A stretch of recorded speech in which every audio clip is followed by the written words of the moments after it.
Hiya, I'm Jasper, and welcome to your video review for The Batman. It's a movie starring Robert Pattinson, i.e. Cedric Diggory / Edward, as well as the dude who played Felix in the Daniel Craig Bond movies, and Zoe Kravitz, who played the Butterfly in X-Men First Class. So, as always, I'm going to give you the good, the bad, and the furry. For the furry, there wasn't any. Moving on. So, this is a movie starring, Robert Pattinson as the Batman, and I have to say that this movie was very well made. They definitely had a vision with it, and they went after and they met that vision. And I think all of the things that they needed to have come together came together. So the visuals, like the cinematography and just how the lighting was in every single scene was very well done. Like it was deliberate in how it was lit up, and while it was dark and like had a really good atmosphere, I don't want to say gritty, because I wouldn't necessarily say there was a gritty atmosphere, but it was a very appropriate atmosphere for the tone that they were going for. And even with that, like with the darkness and everything else, I never felt like I was like, what's going on? I can't see because it's too dang dark and black and I can't see nothing. It wasn't like that at all. Even though it did have a dark palette, if you will, it was still very visual and visible the entire time, but it also didn't feel like overexposed. So I thought that they did an excellent job with that. Also, the music. It wasn't like shockingly, it wasn't like a pop album or anything. But the music definitely had a presence to give it a feel, and it was really strongly like that was what accompanied the visuals and just really gave that tone that they were looking for a number of times. I would say sort of like the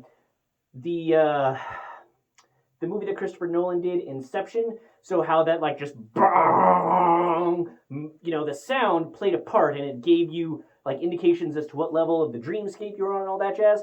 But it wasn't like poppy, and it wasn't like specific songs, but it definitely gave you the feel that you needed for the level that you were on. I would say that is what they did here, and they did it really well. And the chemistry between the actors was really, really good. Like, I loved all of the interactions with Batman and the detective, and I also really liked all of the interactions basically with Batman, with everybody. It also has Andy Serkis in it. And so every character's interaction had like really good chemistry, and it really fit within the universe. And so I really liked that.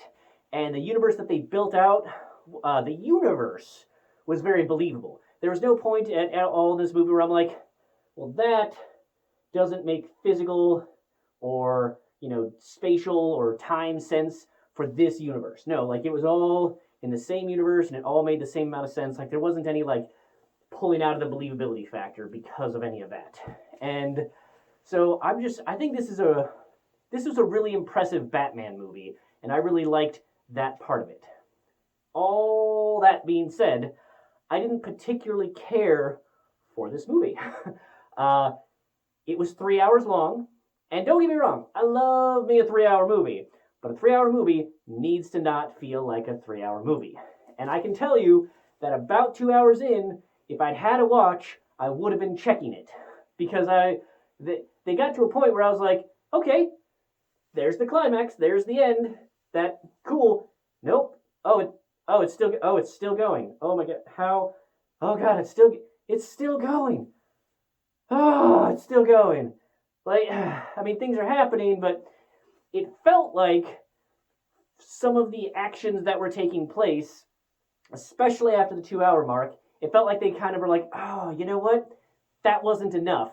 That wasn't a big enough thing to be the end. So let's add this whole new arc on there that doesn't need to be and doesn't fit quite as well. So again, like believability within the universe, but it was like, really? We don't need any of that. We did the thing. Like, okay, it's still going. And so I felt it was too long. And I also, I thought that his chemistry with Zoe Kravitz was excellent. The things that they were doing, I didn't really buy. Like, okay, everybody knows at this point, so I feel like this is not necessarily a spoiler, but skip like 30 seconds. But Selena Kyle and Bruce Wayne, like their alter egos of Catwoman and Batman have like a thing, right? They sort of had a thing in this one. I'm not going to go into how much of a thing, but it didn't make sense for what they had happen together for them to have whatever amount of thing they had. It was like, I don't see how you go from these things happening to what you guys are doing right now. It doesn't make sense to me. I didn't feel like they earned that. That being said, the chemistry almost overcame that because they had great chemistry, but the writing just wasn't there. And I think that my main issue with this movie, like I can get over a long movie because it's just me, like that's fine, or other people can be like, that's just how chemistry works, and that works for the writing. That's fine, but the it didn't really seem to need to be a Batman movie. I know that the whole thing with Batman is he's the world's greatest detective and whatnot, but I just felt like a lot of other Batman interpretations that I've seen have been, there's been a larger picture going on. And a lot of times, especially, and maybe I've just been spoiled by like the DCEU and the MCU, but for a lot of this, I felt like they didn't need it to be Batman. It felt like it was a buddy cop movie where Batman plays the cop that's been disgraced somehow or that has been retired from the force but comes back because something draws him back and he has to solve this one last thing.